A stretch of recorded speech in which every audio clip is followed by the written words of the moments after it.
안녕하세요. 가족법인의 활용과 세법상 주의사항, 자산가와 고소득자 니즈 중심이라는 주제로 오늘 강의를 하게 될 나태현 세무사라고 합니다. 제 소개를 간단히 드리겠습니다. 저는 만 20년 된 세무사이고 국세청에서 11년 정도 근무를 하면서 세무조사 파트 위주로 업무를 했었습니다.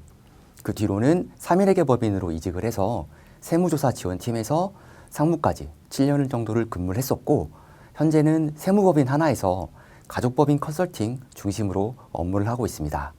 최근에는 부동산 가족법인 절세의 모든 것이라는 책을 집필을 해서 오늘 이 내용에 담겨있는 강의 내용으로 진행을 하겠습니다. 목차를 보시면 첫 번째 시간에는 가족법인의 개념과 고소득자와 자산가가 왜 가족법인을 필요로 하는지 이 내용에 대해서 중심으로 설명을 드리도록 하겠습니다. 우선 가족법인이란 무엇인지 설명을 드릴 것인데요. 가족법인이란 법상 내용은 아닙니다. 태법에는 특정법인이라는 용어로 정의가 되어 있는데요. 법조문을 보시면 지배주주와 그 친족이 직간접으로 보유하는 주식 보유 비율이 100분의 30 이상인 법인을 특정법인이라고 정의를 하고 있습니다. 그렇기 때문에 가족끼리 주주로 되어 있으면 세법에서 특정법인, 즉 가족법인이라고 보시면 되겠습니다. 근데 특정법인의 정의뿐만 아니라 세법에서는 이런 특정법인에 제재를 하고 있는 내용이 있는데요. 지배주주 특수관계인이 이 특정법인에 어떤 이득을 주는 거래를 했을 때 주주들이 직간접으로 뭔가 이득을 봤을 때 그 주주들에게 뭔가 증여세가 과세될 수 있다는 내용입니다. 그림으로 한번 설명을 드려보도록 하겠습니다. 보시면 가족법인이 이렇게 설립이 되어 있는데 주주는 자녀 둘로 50%씩 주주 구성을 하고, 가족법인을 설립한 후에 부모님이 뭔가 재산을 증여해 준다든지 이득이 되는 거래를 했을 때, 그때 원칙적으로라고 하면은 법인이 이득을 봤으니까 원래는 법인세만 부담을 해야 되는데, 일정 기준을 넘어가게 되면은 법인세뿐만 아니라 주주에게 증여세까지 추가로 과세된다는 내용입니다. 그래서 가족법인의 부모, 지배주주의 특수관계인이라고 법에는 정의가 되어 있는데요. 부모가 어떤 이익을 주는 거래를 했을 때 법인세 외에도 주주에게, 주주는 즉 자녀가 되겠죠, 추가로 증여세가 과세될 수 있다는 그런 내용입니다. 그래서 가족법인의 주주에 이제 자녀들과 손자녀들이 많이 들어갈 텐데, 이 자녀와 손자녀들에게 증여세가 나오지 않도록 구조를 짜는 것이 핵심이라고 하겠습니다. 만약에 증여세가 나오게 된다고 하면은 이 특정법인 증여의제는 증여세 합산 배제 대상이 아닙니다. 그렇기 때문에 증여일 전에 10년 이내에 동일인 재차 증여가 있었다라고 하면은 합산이 되는 과세가의 구조이기 때문에 일단 한번 증여세가 나오게 되면은 10년간은 매번 증여세 이슈 때마다 고려사항이 되어버리기 때문에 증여세가 안 나오도록 하는 것이 중요하겠습니다.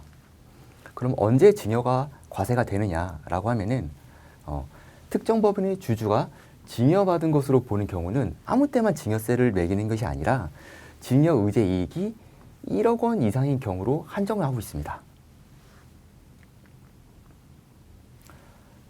집행주의에 보시면은 그러면은 어떤 거래 유형이 발생됐을 때 이 주주들에게 증여세가 과세될 수 있는지 그 거래 유형을 나타내고 있는데요.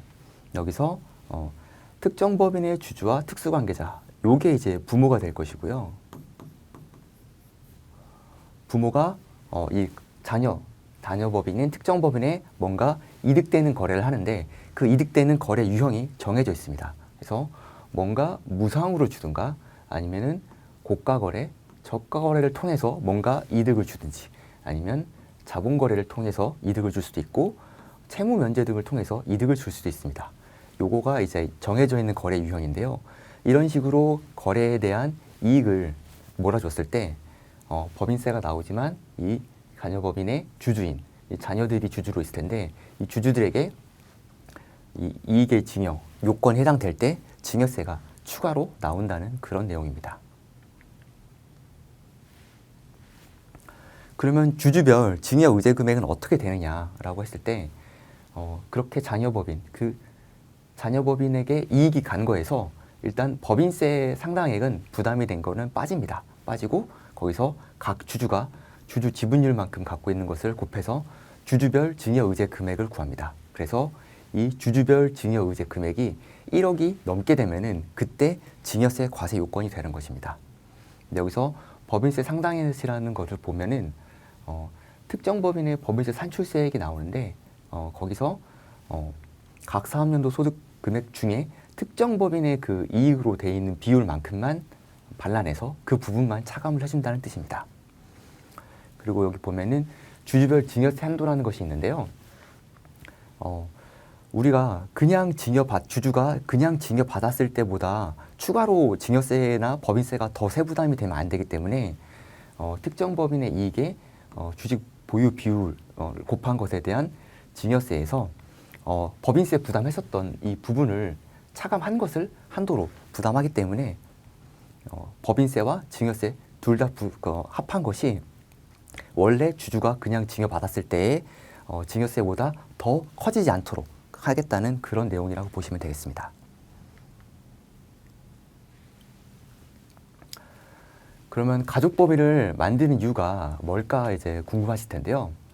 고소득자와 자산가가 가족법인을 만드는 목적은 이런 고율의 소득세나 상속증여세를 저율의 법인세로 치환시켜서 절세하려는 목적입니다.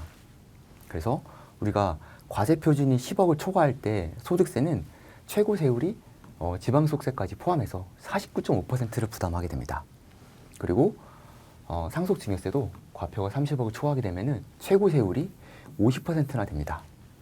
근데 이게 법인세로 치환되게 되면 법인세 과표가 200억 이하에는 지방소득세까지 20.9%만 부담을 하게 되기 때문에 세율 차이가 상당히 크게 납니다. 그렇기 때문에 이 구조를 이용해서 절세를 하는 것이 가족법인 컨설팅의 핵심이 될 것이고요. 그리고 앞전에서 말씀드린 것처럼 주주에게 증여세가 안 나오게 하는 것이 핵심이 되겠습니다. 그래서 법인세로만 세 부담이 치환돼서 이 높은 세율 차이를 절세하는 것이 주요 목적이 되겠습니다. 그러면 고소득자와 자산가는 어떤 절세 니즈로 가족법인을 만들까 이런 부분이 궁금하실 텐데요. 첫 번째로 고소득자는 세테크 목적으로 가족법인을 설립을 많이 합니다. 그래서 고액연봉자나 개인사업가, 병원장처럼 이런 전문직, 뭐 운동선수라든지 연예인들 같은 경우는 저런 세테크 목적으로 자기의 분신 같은 가족법인을 만드는 경우가 있고요.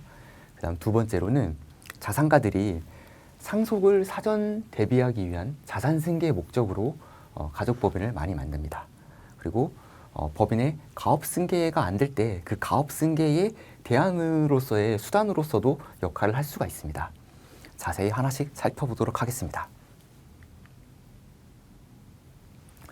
첫 번째로는 고소득자의 상황입니다. 고소득자 같은 경우는 높은 소득세 때문에 투자가 재미가 없습니다.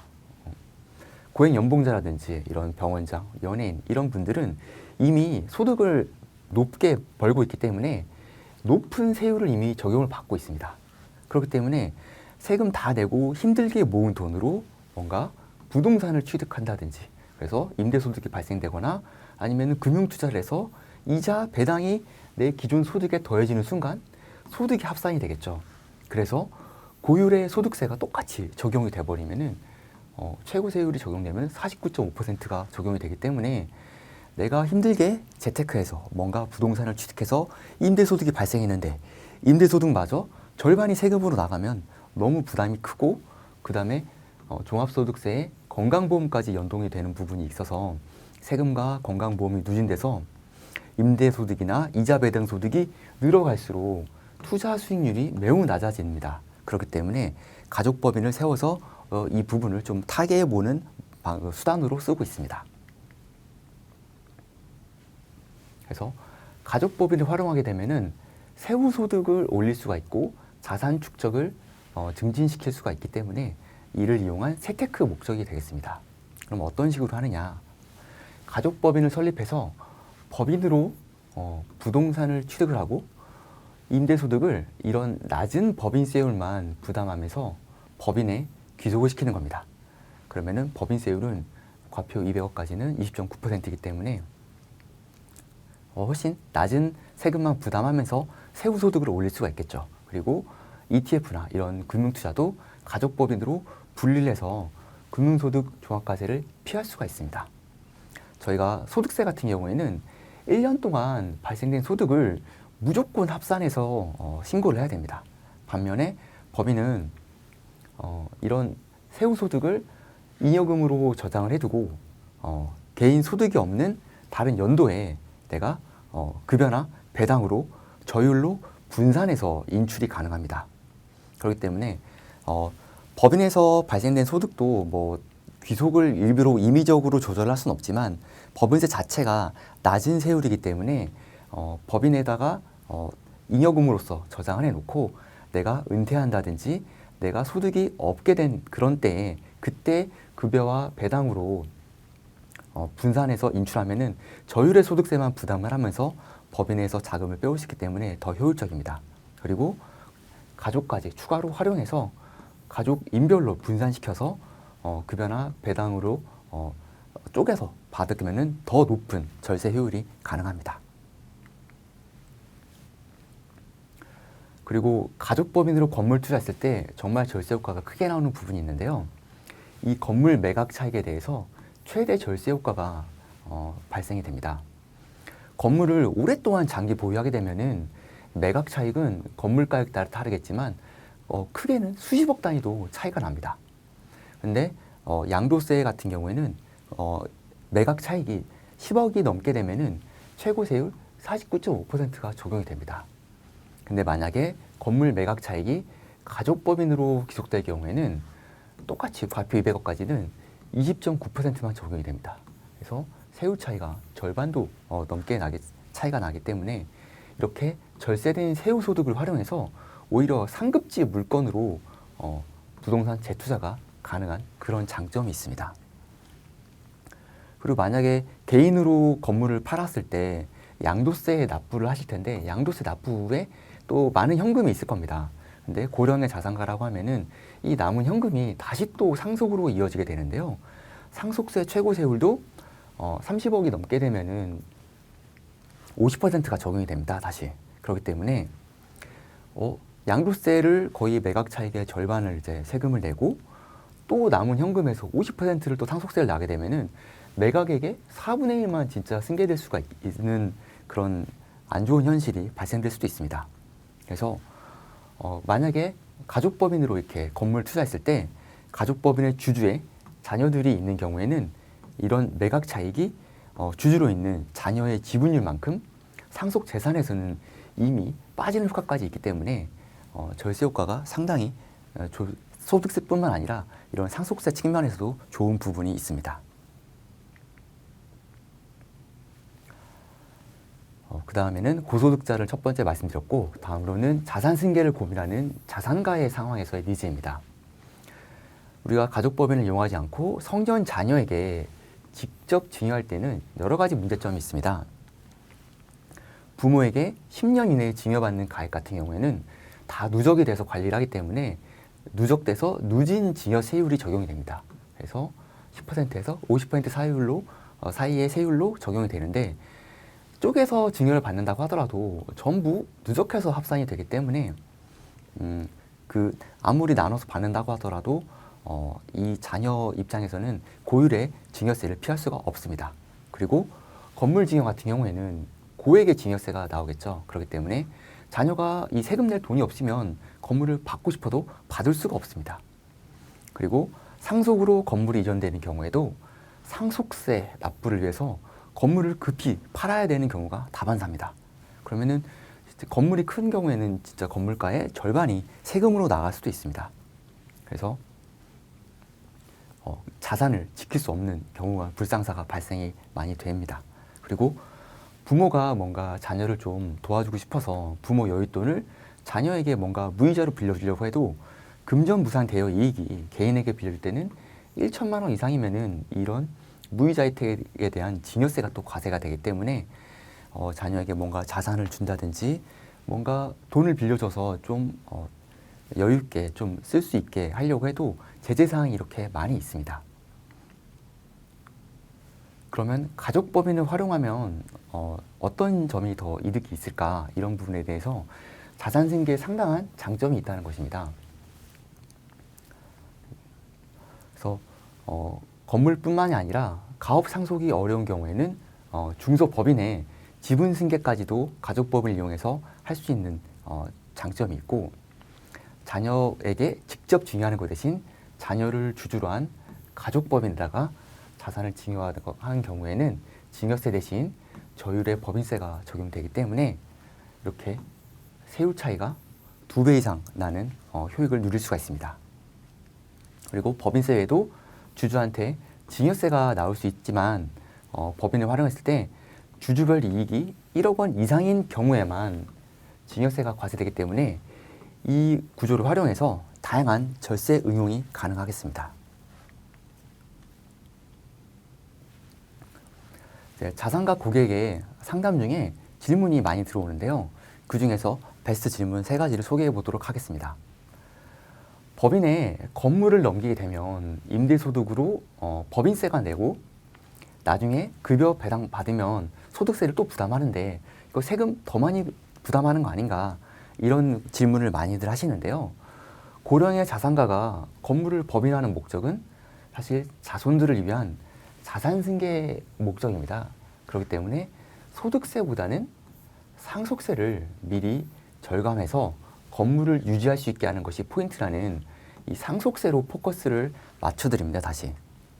물론 소득세 측면에서도 개인의 소득세율이 낮은 구간 대상에 계셨던 분들이라고 하면 법인으로 이전해서 법인세 부담하고 법인에서 다시 개인으로 돈을 뺄 때 소득세를 원천이수 되는 부분을 생각하면 이런 때는 실익이 없는 게 맞습니다. 개인 소득세율이 낮은 구간을 적용되시는 분들은. 하지만 고소득자의 경우에는 임대소득을 법인으로 분리 저장하는 것이 더 유리합니다.